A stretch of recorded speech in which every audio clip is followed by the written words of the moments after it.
এই জন্য ট্রান্সজেন্ডার এবং সমকামিতা নিয়ে যারা কাজ করছে, যারা বাস্তবায়ন করতে চায়, ওয়াল্লাহি আল্লাহর প্রতি কসম রেখে বলতে চাই, ট্রান্সজেন্ডার এবং সমকামিতা এই শাহজালালের জমিনে, শাহপরানের জমিনে ইনশাআল্লাহ কখনো বাস্তবায়ন হবে না ইনশাআল্লাহ।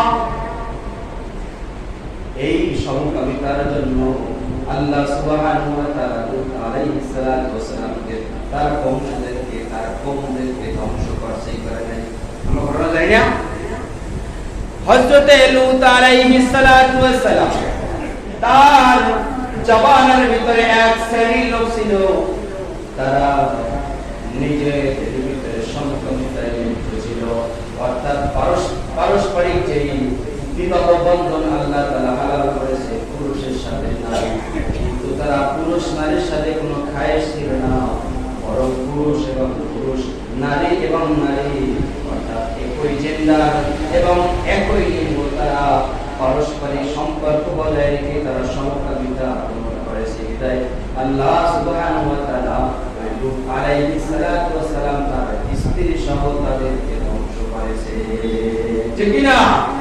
এই জন্য যেন এরকম কোন ধ্বংস স্তূপের কাজ যেন আমাদের দেশে না হয়, পুরা বিশ্ব যেন আর ওইরকম ধ্বংস স্তূপ না দেখে।